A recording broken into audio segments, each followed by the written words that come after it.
પ્રસંગમાં જે નવા સુધારા કરવામાં આવ્યા એ આ બાબત પ્રમાણે છે. લગ્ન પ્રસંગ બાબતમાં 2 મુહૂર્ત મા મહિનો અને વૈશાખ મહિનો 1 વર્ષની અંદર રાખવો. બરાબર. બીજું, વર્તમાન સમયમાં દાગીનામાં ખૂબ જ ભાવ વધારો થયેલ છે. સોનાના દાગીના વધુમાં વધુ 5 તોલા અને ઓછામાં ઓછા 2 તોલાનું બાંધણું કરવામાં આવે છે. આ મંજૂર?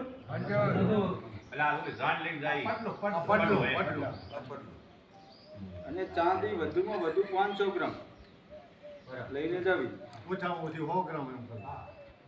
મામેરામાં 1 લાખથી કરીને 5 લાખ સુધીનું મામેરું કરવું.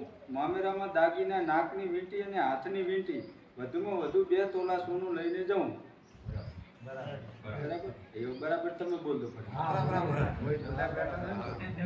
મામેરામાં 250 ગ્રામ ચાંદી લઈને જવી. મામેરામાં ઓઢમણું પરત કરવું નહીં. ઓઢમણું સદંતર બંધ.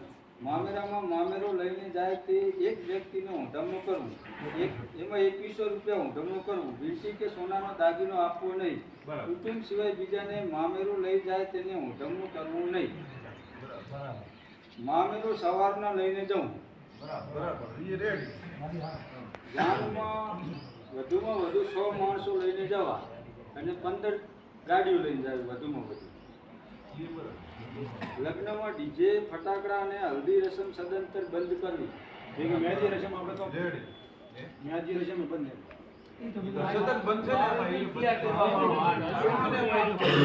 મુખવાસમાં ધાણા દાળ રાખવી. તેના સિવાય સદંતર પ્રતિબંધ મૂકવો.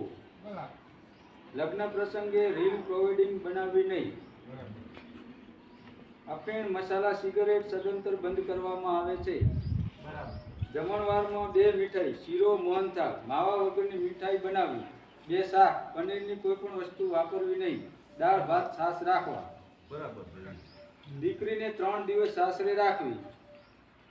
ડિજિટલ કાર્ડ છપાવવામાં મોંઘી કંકોત્રી લગ્ન પ્રસંગમાં છાપવી નહીં. લગ્નમાં વાસણ પ્રથા સદંતર બંધ કરવી. બોલામણામાં ગંગા થાળીઓની ભોગ પ્રથા સદંતર બંધ કરવા. મેળાવડા કરવા નહીં. કુંવાળીય પ્રથા સદંતર બંધ. દીકરા દીકરીને ભણાવવા જોઈએ અને બાળપણમાં સત્કણ કરવાના નહીં. લગ્ન પ્રસંગમાં બલિયા, ચૂડ, તોડા અથવા જે તે કડલા નથી પહેરતા તેવી વસ્તુ ના બનાવવી. કારણ કે પાછળથી તેની વેલ્યુ 40% પણ આવતી નથી અને હવે કોઈ પહેરતું પણ નથી. બહેનોએ લાજ પ્રથામાંથી બહાર આવવું અને વૃદ્ધોએ આ ટીકા ના કરવી જોઈએ.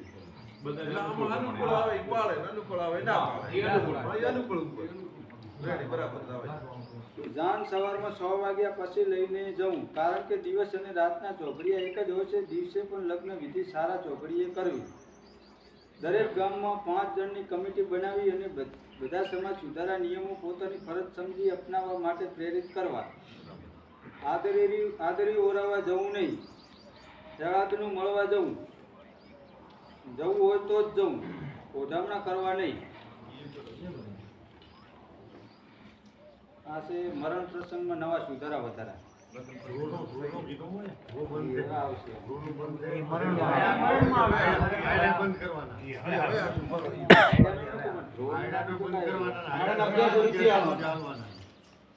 મરણ પ્રસંગમાં 2 ધન વાપરવા નહીં. મરણ પ્રસંગમાં 2 ધન વાપરવા નહીં. જેને ઘરે 2 ધન વાપરે તે ઘરનો દંડ 50,000 અને જમવા કોઈ વ્યક્તિ બેસવું નહીં. જમવા કોઈ વ્યક્તિ બેસે તો એક વ્યક્તિ દીઠ 1100 રૂપિયા દંડ લેવામાં આવશે. મરણ પ્રસંગમાં અફીણ સદંતર બંધ કરવું. મરણ પ્રસંગમાં અફીણ વાપરે તો 1 લાખ રૂપિયાનો દંડ કરવામાં આવશે. કોઈ પણ પ્રકારના મસાલા, ગુટકા કે બીડીઓ લાવવી નહીં. મરણ પ્રસંગમાં ખીચડી ઘટી રાખવી. વધારે વસ્તુ રાખવી નહીં. મરણ પ્રસંગમાં જે દૂધ રેડતું હોય તેના સસરા પક્ષ અને મોસાળ પક્ષને ઓઢમણું કરવું. વધારે વળતું ઓઢમણું સદંતર બંધ કરવું. કોઈ વ્યક્તિ મરણ થાય ત્યારે દીકરીને ફોન કરવો. બીજા સગા સંબંધીઓને ફોન કરીને બોલાવવા નહીં. પૂર્ણ મહિનો કે દિવાળી ઉપર મહેમાનો બોલાવવા નહીં. મરણ પ્રસંગમાં 5 થી 7 દિવસે મરણ પ્રસંગ પૂરો કરવો અને સાથે શોક પણ મટાડી દેવો જોઈએ. ઘડાના દિવસે મહેમાનો બોલાવવા નહીં. કોઈ પણ વ્યક્તિનું મરણ થાય ત્યારે દોવા પીવાનો રિવાજ બંધ કરવો જોઈએ.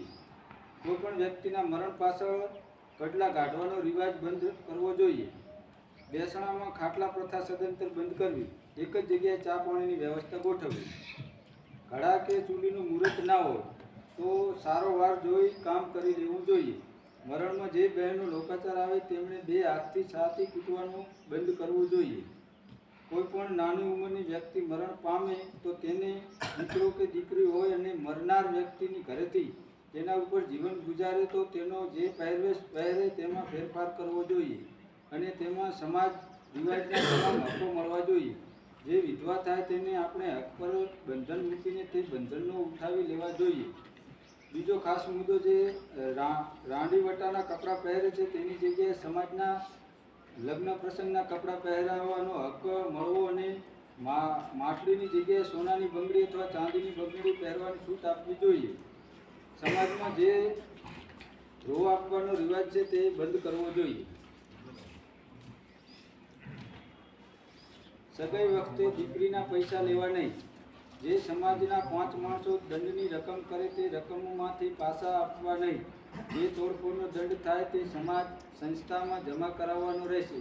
સમાજ ભેગો થાય તેને 1.5 લાખ રૂપિયા ખર્ચના પરત કરવા, તેથી વધુ આપવા નહીં. મામેરામાં કે લગ્ન પ્રસંગમાં વિધવાભાઈ ઊંઘી શકશે.